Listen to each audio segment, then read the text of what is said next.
ఆ ప్రభుత్వ ఆసుపత్రి సిబ్బంది నిర్లక్ష్యం మరోసారి బయటపడింది. ఆరోగ్యం బాగోలేక ఆసుపత్రికి వచ్చాడు ఓ పేషెంట్.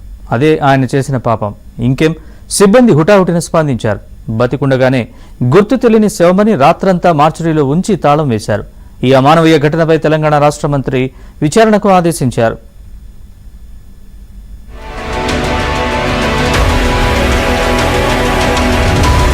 మహబూబాబాద్ జనరల్ హాస్పిటల్లో మరోసారి నిర్లక్ష్య వైఖరి వెలుగు చూసింది. కిడ్నీ సమస్యలతో బాధపడుతున్న వ్యక్తిని మరణించాడని చెప్పి మార్చురీలో పడేశారు. ఈ ఘటనపై వైద్య ఆరోగ్య శాఖ మంత్రి దామోదర రాజనరసింహ తక్షణమే ఎంక్వైరీకి ఆదేశాలు జారీ చేశారు. మహబూబాబాద్ జిల్లా చిన్నగూడూరుకి చెందిన ట్రాక్టర్ డ్రైవర్ రాజు కాలు నొప్పి, కిడ్నీ సంబంధిత వ్యాధులతో బాధపడుతున్న ఆయనకు ఆధార్ కార్డు లేదు. భార్య కూడా వదిలేసి వెళ్లిపోయింది. కొన్ని రోజుల క్రితం జనరల్ హాస్పిటల్ కు చేరుకున్న రాజు చికిత్స కోసం ప్రయత్నించాడు. అయితే ఆధార్ కార్డు లేకపోవడంతో అతనికి చికిత్స అందలేదని తెలుస్తోంది. ఈ క్రమంలో హాస్పిటల్ క్యాంటీన్ సమీపంలోనే ఉంటున్నాడు. హాస్పిటల్ మార్చురీ భవనం సమీపంలో కూర్చొని ఉన్న రాజు ఒక్కసారిగా పడిపోయాడు. ఎంత ప్రయత్నించినా కదలకపోవడంతో మరణించాడని భావించిన సిబ్బంది రాజు శరీరాన్ని ఉంచి లాక్ చేసి వెళ్లిపోయారు. రాజు ఆ రాత్రి మొత్తం మార్చురీలోనే గడిపాడు. మార్చురీలో శుభ్రపరచడానికి వచ్చిన స్వీపర్లు రాజు శరీరం కదులుతున్నట్లు చూసి షాక్ అయ్యారు. వెంటనే పోలీసులకు సమాచారం ఇచ్చారు. ఒక నెల రోజులు అవుతుంది, నా టెంట్ పడిపోయి లేస్తలేదు, కాళ్ళు లేస్తలేదు అని అడ్మిట్ అయ్యామని 7 రోజుల క్రితం హాస్పిటల్కి వచ్చిన.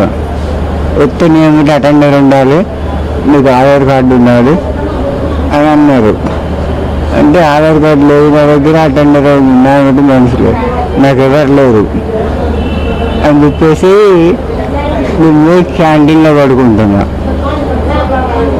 భోజనం దాంట్లో అలా పడుకుంటా ఉంటే 3 రోజుల తర్వాత నాకు ఏమవుతుందంటే ఈ కిడ్నీ లేవట్లేదు కాబట్టి ఆటోమేటిక్గా ప్యాంట్లోనే పడిపోతుంది మూత్రం. అయితే 2 రోజులు అలా వేసుకునేసరికి స్మెల్ వస్తుందని చెప్పేసి వాళ్ళు క్యాంటీన్ వాళ్ళు నన్ను తీసి అక్కడ మార్చి గేట్ ముందు వేశారు. వేసిన రోజు నైటు మస్తు వర్షం, నిన్ను రేపుటం లేరు, నేను లేచేటట్లేదు. ఆ వర్షం గట్టినే తడిసిన తర్వాత తెల్లారి మళ్ళీ ఇక్కడికి వచ్చిన క్యాంటీన్ కాడికి. మళ్ళీ వస్తే మళ్ళీ తీసుకెళ్ళి మార్చిరీలో లోపలేశారు. ఆ నైట్ అయ్యాగానే స్వీపర్లు ఉంటారు కదా ఊడ్చేవాళ్ళు, వాళ్ళు చూసి పోలీసులకు ఇంటిమేషన్ ఇచ్చారు. చనిపోయిన కింద లెక్క అన్నట్టు కదండి. పోలీసులు వచ్చారు, పోలీసులు వచ్చి రాసుకున్నారు, వాళ్ళు తీసుకొచ్చి అడ్మిట్ చేశారు. జరిగిన ఘటనపై ములుగు జిల్లా ఆసుపత్రి సూపరింటెండెంట్ చంద్రశేఖర్ స్పందించారు. రాత్రి ఆదేశాలు ఇచ్చిన మేరకు మేము ఇక్కడికి రావడం జరిగింది. ఫస్ట్ పేషెంట్తోని ఆయన వాంగ్మూలం తీసుకున్నాము. ఇంకా మిగిలిన వివరాలు సేకరించేది ఉన్నది. మార్చిలో ఉన్నారన్న సంఘటన మీద ఫస్ట్ ఆయన వివరాలు తెలుసుకున్నాము, ఆయన స్టేట్మెంట్ తీసుకున్నాము. అది తీసుకొని మిగిలిన యాంటీసిడెంట్స్ ఏంటి అవన్నీ తెలుసుకొని ఒక పూర్తి అవగాహనకు వచ్చినాక ఒక కన్సాలిడేటెడ్ రిపోర్ట్ రాసి అది కన్సీల్డ్ కవర్లనే పెట్టి పంపించాల్సి మాకు ఆదేశాలు అట్లనే ఉన్నాయి. ఈ ఘటన గురించి తెలిసిన వెంటనే మంత్రి దామోదర రాజనరసింహ మండిపడ్డారు.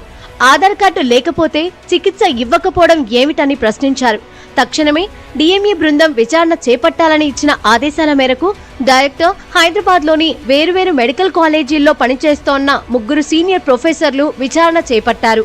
మరోవైపు బాధితుణ్ణి ఎమ్మెల్యే మురళీ నాయక్ పరామర్శించారు.